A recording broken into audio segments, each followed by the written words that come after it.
Good morning बेटा। हम लोगों ने इससे पहले वाली वीडियो में पढ़ा बेटा, ये चैप्टर 3 में। इससे पहले हम लोगों ने पढ़ा था कि जो आप लोगों का रोमन साम्राज्य है, एक तरफ तो आप लोगों का रोमन साम्राज्य बेटा और दूसरी तरफ आप लोगों का ईरानी, ठीक है।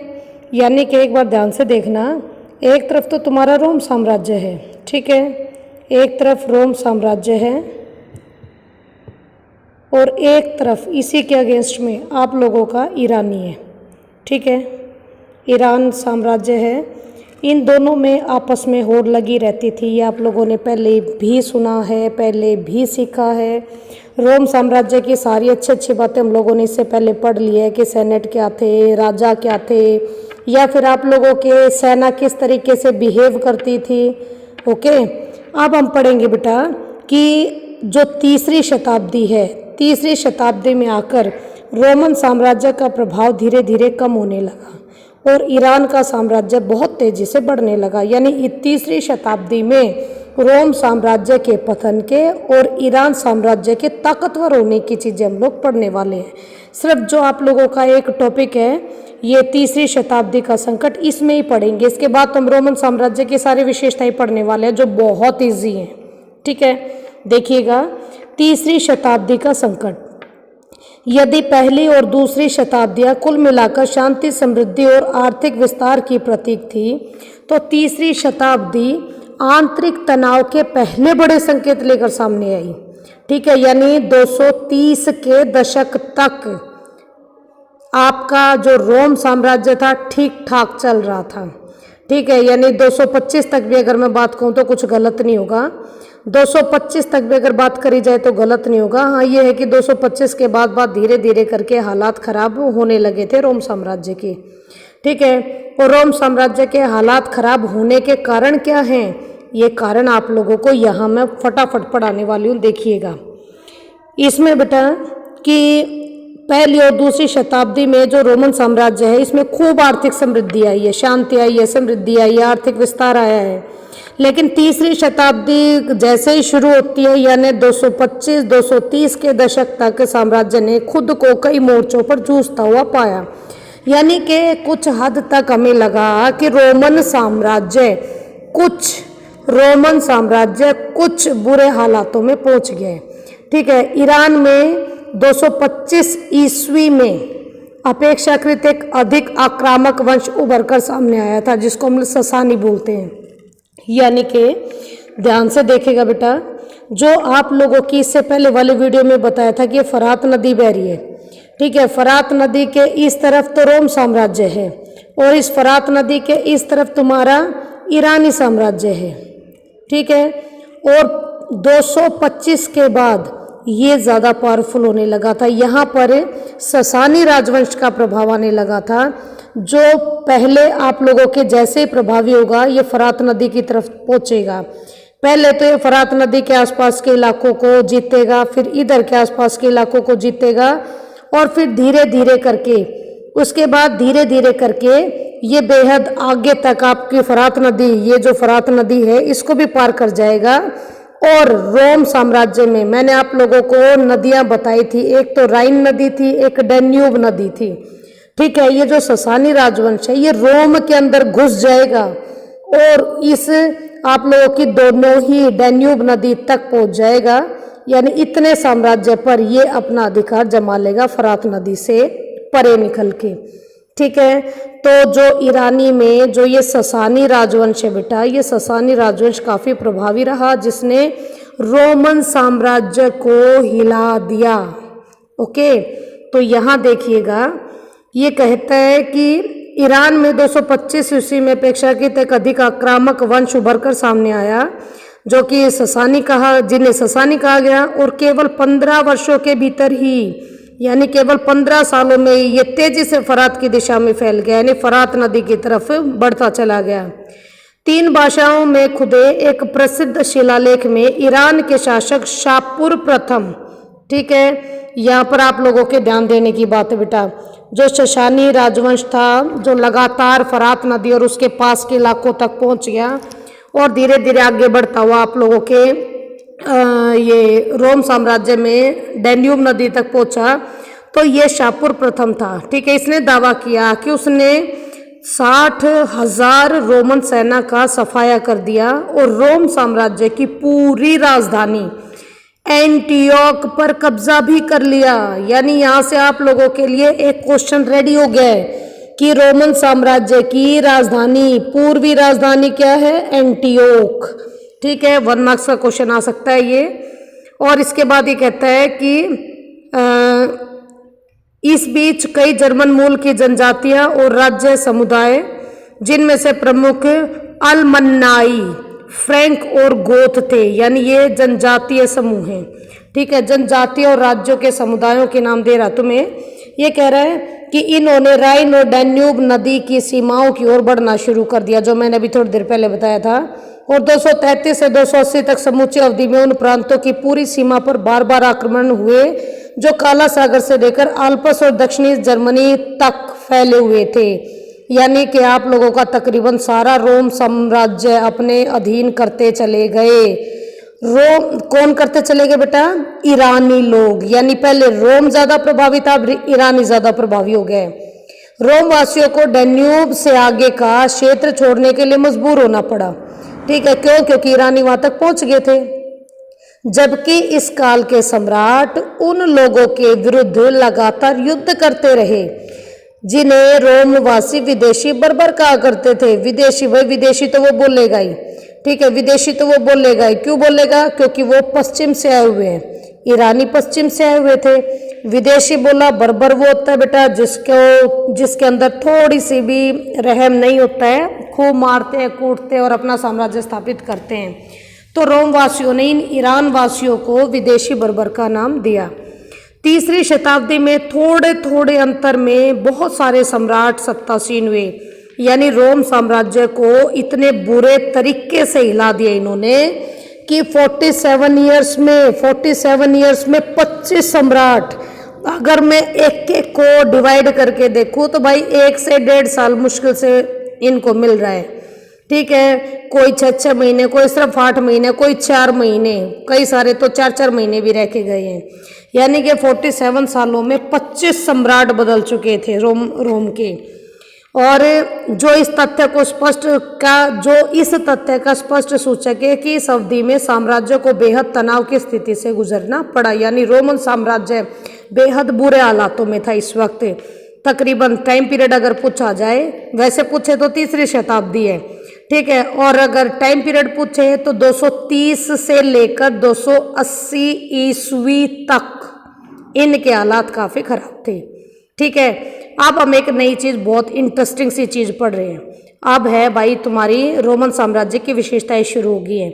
ठीक है, तो लिंग, साक्षरता और संस्कृति। अब मैं आप लोगों को 3 पैराग्राफ पढ़ाऊंगी। पहले पैराग्राफ में ये लिंग दे रखा है। ठीक है, पहले पैराग्राफ में आप लोगों को ये लिंग दिया हुआ है, दूसरे पैराग्राफ में आप लोगों को साक्षरता दे रखी है और तीसरे पैराग्राफ में संस्कृति दे रखी है। ठीक है बेटा, तो यहाँ पर पॉइंट बनाए जाना। जहाँ पर आप लोग संस्कृति की बात करोगे, वहाँ पर आप लोग लिंग की, समाज की बातें भी करोगे। ठीक है, यहाँ ये कहता है आप लोगों को कि जो रोमन साम्राज्य है, रोमन साम्राज्य की अपेक्षाकृत अधिक आधुनिक विशेषताओं में से एक विशेषता यह थी कि उन दिनों एकल परिवार का व्यापक रूप से चलन था। यानी इसके जो सामाजिक विशेषता कोई पूछे तो फर्स्ट नंबर है एकल परिवार का निर्माण होना, न्यूक्लियर फैमिली का। यानी सिर्फ माता पिता और बच्चे केवल यही रहेंगे। ठीक है, जो वयस्क पुत्र होता था, वयस्क यानी जब पुत्र जवान हो जाते थे तो अपने पिता के साथ नहीं रहते थे, परिवार के साथ नहीं रहते थे। जो वयस्क भाई भी होते थे वो साझे के परिवार में भी नहीं रहते थे, जिसे हम ज्वाइंट फैमिली बोलते हैं, वो भी अपनी अलग दुनिया बसा लेते थे। दूसरी ओर दासों को परिवार में सम्मिलित किया जाता था। ये सेकंड है आप लोगों की विशेषता कि जो दास हुआ करते थे उन्हें शामिल किया जाता था। दास एक तरीके से नौकर होते हैं बेटा, जो हमेशा उन्हीं के साथ रहते हैं और उन्हीं का काम करते रहते हैं। क्योंकि रोमवासियों के लिए परिवार का यही अवधारणा थी, यानी ऐसी अवधारणा थी कि न्यूक्लियर फैमिली होगी और सभी के घरों में दास होंगे। ठीक है, इसके अलावा तीसरी विशेषता ये बेटा कि गणतंत्र के परवर्ती काल में यानी बाद वाले काल में तक विवाह का रूप ऐसा था कि जो पत्नी थी वो अपने पति को अपनी संपत्ति हस्तांतरित करती ही नहीं थी। ठीक है। यानी जो पत्नी हुआ करती थी वो अपने घर से जो सामान, जो धन संपदा लेके आती थी, उस पे उसके पति का हक नहीं होता था। ठीक है। उसका जो पैतृक परिवार होता था, यानी पैतृक परिवार में ही वो अपने अधिकारों को बनाए रखता था। ठीक है। यानी कि वो अपनी जो पत्नी है वो अपने पति को अपनी संपत्ति नहीं देती थी, हस्तांतरित करना होता बेटा देना, किंतु अपने पैतृक परिवार में वह अपने पूरे अधिकार बनाए रखती थी। यानी अपने मायके में उसकी संपत्ति पर पूरे अधिकार रहते थे, अपने पापा की संपत्ति पर। ठीक है। महिला का दहेज वैवाहिक अवधि के दौरान उसके पति के पास चला जाता था। ठीक है। यानी जब विवाह होता था तो जो दहेज होता था कहने को वो पति के पास चला जाता था। ठीक है। और किंतु महिला अपने पिता की मुख्य उत्तराधिकारी बनी रहती थी और अपने पिता की मृत्यु होने पर उनकी संपत्ति की स्वतंत्र मालिक भी बन जाती थी। ठीक है। यानी उसके जब पिता की मृत्यु हो जाया करती तो बेटी को भी अपने पिता की संपत्ति में पूरा पूरा अधिकार मिला करता। इस प्रकार रोम की महिलाओं को संपत्ति के स्वामित्व व संचालन में व्यापक कानूनी अधिकार मिले हुए थे। करेक्ट बेटा, ये थी तुम्हारी तीसरी विशेषता। अब चौथी विशेषता के रूप में देखिए कि नहीं, इसी को दूसरे वर्ड में समझा रहा है कि अगर हम लोग कानूनी रूप से देखें तो पति पत्नी को संयुक्त परिवार में एक वित्तीय अस्थि नहीं बल्कि अलग अलग दो वित्तीय अस्थि माना जाता था। यानी कि अगर पति कुछ कमा के ला रहा है तो वो अलग और पत्नी के पास है वो अलग, यानी दोनों की अपनी अपनी अलग अलग साठगांठ रहा करती थी पैसों के मामले में। ठीक है। और पत्नी को पूरा पूरा वैदिक स्वतंत्रता थी। वैदिक स्वतंत्रता होता है बेटा कानूनी स्वतंत्रता। तलाक देना बेहद आसान था। इसमें क्या होता था कि सिर्फ पति पत्नी को कि हम लोग विवाह भंग कर रहे हैं इसकी सूचना देनी पड़ती थी काजी को। ठीक है। कि भाई फादर गॉड जिसको वो बोलते, जो आपके चर्च में रहते हैं हेड, उनको बोलते थे और भाई उनके अनुसार डायरेक्ट बात कर लेते थे कि भाई हम लोगों को एक दूसरे के साथ नहीं रहना है, हम एक दूसरे को तलाक देना चाहते हैं। वो हाँ बोल देते, हो गया तलाक। तलाक देना बहुत ईजी था उस टाइम पे। ठीक है। इसके बाद दूसरी ओर जो पुरुष होता था वो 28 से 29 या 30 या 32 की आयु में विवाह करता था, लेकिन जो लड़कियां हुआ करती वो 16 से 18 और 22 से 23 साल की आयु में विवाह करती थी। यानी अगर मैं टाइम पीरियड देखूं बेटा तो मेरे इस टाइम पीरियड में तकरीबन देखो 28, 29 और 30 और 32, और वो बिल्कुल 16 से 18 या फिर 22 और 23, यानी अगर ज़्यादा ना कहूँ तो कम से कम पति पत्नी के बीच में 10 साल का अंतर हुआ करता था। ठीक है। इससे असमानता को बहुत बढ़ावा मिला होगा। बिल्कुल भाई, क्योंकि एक एज भी होती है जिसमें दोनों पति पत्नी एक ज़्यादा नहीं 2-4 साल का फर्क चलता है, लेकिन यहाँ तो 10-10 साल का फर्क था, जिसकी वजह से कुछ ना कुछ पारिवारिक विषमताएं भी जरूर पैदा होती होंगी। ओके। इसके बाद विवाह आमतौर पर परिवार द्वारा नियोजित होते थे, यानी मम्मी पापा जिसको कहते थे बच्चे उसी से शादी करते थे। इसमें कोई संदेह नहीं कि महिलाओं पर उसके पति अक्सर हावी रहते थे। यानी अभी तक तो हम लोग महिलाओं की बड़ी अच्छी स्थिति दिखा रहे थे, अब हम इसको दिखाएंगे कुछ उल्टी स्थिति कि किस किस तरह की स्थितियां बनी यहाँ पर। तो यहाँ देखिएगा बेटा, यहाँ कहेगा ये आपको कि महान कैथोलिक बिशप अगस्टीन, ये अगस्टीन कैथोलिक बिशप है। ठीक है। आदमी का नाम है ये, जिन्होंने अपना अधिकांश जीवन उत्तरी अफ्रीका में बिताया था। इसने जो अपनी पुस्तक लिखी उसमें लिखा कि जो उसकी माता थी उसके पिता द्वारा उसकी नियमित रूप से पिटाई की जाती थी, यानी डेली पीटते थे उसके पिताजी उसकी माँ को। जिस छोटे से नगर में वो बड़े हुए वहाँ की अधिकतर पत्नियां इसी प्रकार की पिटाई से अपने शरीर पर लगी खरोंचे एक दूसरे को दिखाया करती थी। यानी कि महिलाओं के साथ मारपीट होना आम बात थी। ठीक है। और जो पिता थे उनको अपने बच्चों पर भी बहुत ज़्यादा कानूनी नियंत्रण मिला हुआ था, कभी कभी तो दिल दहला देने वाली सीमा तक। यानी कि कोई बाप अपने बच्चे के साथ इतना बुरा व्यवहार कर सकता है, ये चीज़ें भी कई बार हमें बड़ी ही अजीब सी लगा करती, क्योंकि होता ही ऐसा था। जैसे उदाहरण अब ये देगा तुम्हें कि जो अवांछित बच्चे थे, अवांछित बच्चे वो थे जिसको पिता नहीं चाहते। इन अवांछित बच्चों के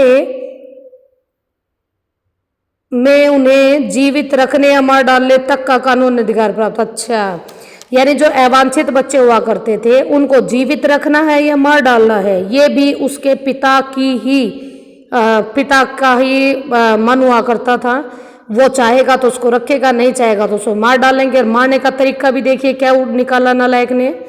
ये कहता है कि ऐसी जानकारी मिलती है कि कभी कभी जो पिता हुआ करते थे वो अपने शिशुओं यानी बहुत छोटे से बच्चे को, न्यूबॉर्न बेबी को, कभी कभी पिता शिशुओं को मारने के लिए उन्हें मारने के उद्देश्य से उन्हें ठंड में भी छोड़ देते थे। ठीक है बेटा, तो इतने क्रूर हुआ करते थे। अब ये लड़के कहेंगे कि मामा ऐसा क्यों बोल रहे हो है भाई, मैं तो उस टाइम की बात कर रही हूँ, आपकी बात नहीं कर रही हूँ। आगे चलिए, अब ये कहता साक्षरता, वो तो था बेटा तुम्हारा लिंग और समाज। ठीक है, अब है तुम्हारी साक्षरता यानी पढ़ाई लिखाई कितनी थी उस वक्त। यह निश्चित है कि काम चलाओ साक्षरता की दरें साम्राज्य के विभिन्न भागों में काफी अलग अलग थी। उदाहरण के लिए जैसे पेम्पोई नगर था। ठीक है, याद रखना बेटा, ये नगर का नाम जरूर याद रखना, पेम्पोई नगर। इसमें 79 ईस्वी में ज्वालामुखी फटने से यह दफन हो गया था। ठीक है, लेकिन आज के टाइम पर हमें कुछ ठोस प्रमाण मिले हैं। क्यों? जब हम लोगों ने वहां पर खुदाई करी है, अब यानी अब के टाइम पर खुदाई चल रही है, तो इस पेम्पोई नगर के जो दीवारें निकल रही हैं उन पर बड़े सुंदर सुंदर लिखित विज्ञापन मिल रही हैं। यानी इससे हमें पता लग रहा है कि उस वक्त वाकई में साक्षरता हुआ करती। ठीक है, अब ये साक्षरता थी किस तरीके से, ये भी ध्यान दो। इसमें आएगा आपका कि मिस्र में आज भी सैकड़ों पेपाइरस बचे हैं। पेपाइरस, कभी अगर तख्ती लिखी हो तो याद आ जाएगा, सरकंडा जिसकी कलम बनाया करते थे। तो पेपाइरस का पौधा होता था बेटा, जिसके जो पत्ते हुआ करते थे उस पर लिखने का काम भी होता था और इससे कलम भी बनती थी। ठीक है, जिनसे ये लोग लिखने का काम करते थे। अब ये कहता है कि इसके विपरीत मिस्र में आज भी सैकड़ों पेपाइरस बचे हुए हैं जिन पर अत्यधिक औपचारिक दस्तावेज जैसे कि संविदा पत्र आदि लिखे हुए हैं, यानी नियमावली लिखी हुई है। ये दस्तावेज आमतौर पर व्यावसायिक लिपिकों द्वारा लिखे जाते हैं। व्यावसायिक लिपिक यानी जिनको लिखने का काम दिया जाता है वो व्यक्ति लिखते थे। पहले लिपिक हुआ करते थे बेटा, यानी राजा के दरबार में रहा करते थे और राजा के दरबार में रहते रहते ये कंटिन्यू ये रखा करते कि भाई हमें क्या लिखना है, राजा ने उन्हें क्या क्या फरमान जारी करने के लिए लिखा है, बताया है, वो उसको लिखते थे। लिखने के बाद उन्हें पहुंचा देते थे जनता के बीच में, ढोल बजा बजा के, गा के या वैसे बोल के, ये सारी चीज़ें करते हुए वो जनता को चीज़ें करते थे। यानी लिपिक वो होता था जैसे कि राइटर होता है आज का हमारा।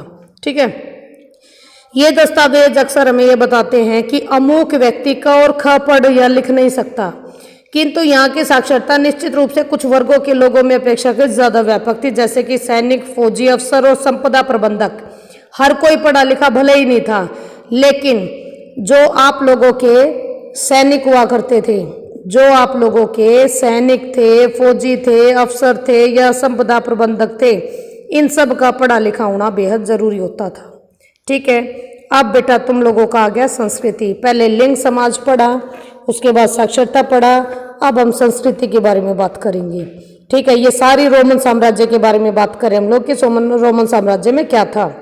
ठीक है, कैसा समाज था, कैसे वो लिंग के साथ कैसे व्यवहार होता था, या फिर साक्षरता पढ़े लिखे लोगों की संख्या कितनी थी।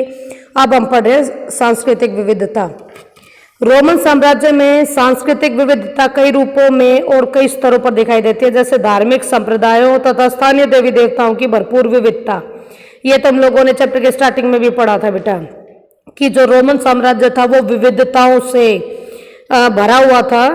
ठीक है, बोलचाल की बहुत सारी भाषाएं थी यहाँ, वेशभूषा यानी कपड़े पहनने की भी अलग अलग शैलियाँ थी, तरह तरह के भोजन थे, सामाजिक संगठनों के रूप थे, यहाँ तक कि उनकी बस्तियों के बहुत सारे रूप थे, जैसे कि अरामाइक ये कम से कम फरात के पश्चिम में था। अरामाइक ध्यान रखना। इसके प्रमुख भाषा समूह था रोमन साम्राज्य का। मिस्र में कॉप्टिक, उत्तरी अफ्रीका में प्यूनिक और बर्बर, और स्पेन और उत्तरी पश्चिमी में कैल्टिक भाषा बोली जाती थी। ये भाषाएं थोड़ी सी ध्यान रख लेना बेटा, क्योंकि इसमें कैल्टिक भाषा को लेकर तो आगे और भी तुम्हें बता रखा है कि इन अलग अलग स्थानों पर ये भाषाएं बोली जाती थी उस वक्त, परंतु इनमें से बहुत सारी भाषाएं संस्कृतियां थी जो केवल मौखिक थी, यानी इनके लिखित हमें आज तक कुछ नहीं मिलते, मौखिक ही मौखिक मिलते हैं। वे कम से कम तब तक तो मौखिक ही रही जब तक उनके लिए कोई लिपि नहीं बनी, क्योंकि कोई भी लैंग्वेज केवल तभी लिखी जा सकती है जब उसके लिए प्रॉपर कोई लिपि हो। जैसे हमारी हिंदी के लिए देवनागरी लिपि है, ठीक है। तो यहाँ पहले उसकी लिपि तो थी नहीं, तो मौखिक रूप से बोली जाती थी। ओके, अब धीरे धीरे जब उसकी लिपि आई उसके बाद कई लिखने की प्रक्रियाएं शुरू हुई। जैसे आर्मीनियाई भाषा का लिखना भी बहुत देर बाद ही 5वीं शताब्दी में शुरू हुआ। हालांकि 3री शताब्दी के मध्य तक बाइबिल का कॉप्टिक भाषा में अनुवाद हो चुका था। ठीक है बेटा, आगे ना लैंग्वेज आ गई है, ध्यान से सुनना।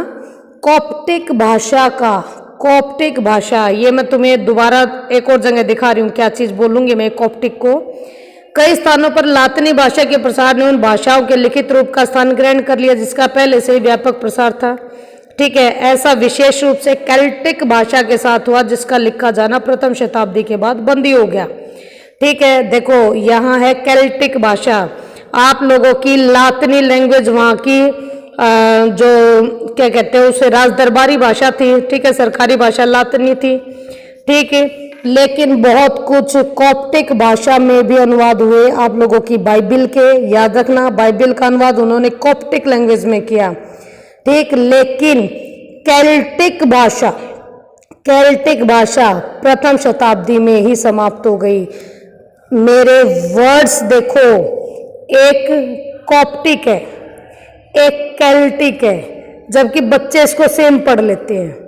ठीक है, कॉप्टिक लैंग्वेज वो लैंग्वेज है जिससे बाइबिल का यानी ट्रांसलेशन किया गया उसका कॉप्टिक लैंग्वेज में, जबकि केल्टिक भाषा प्रथम शताब्दी के बाद बंद हो गई थी। ओके, मेरे हिसाब से डिफरेंस समझ में आ गया होगा। ठीक है, इससे आगे का बेटा आर्थिक विस्तार काफ़ी लंबा चौड़ा है, वो लंबा चौड़ा इसे मैं एक साथ करवाऊंगी।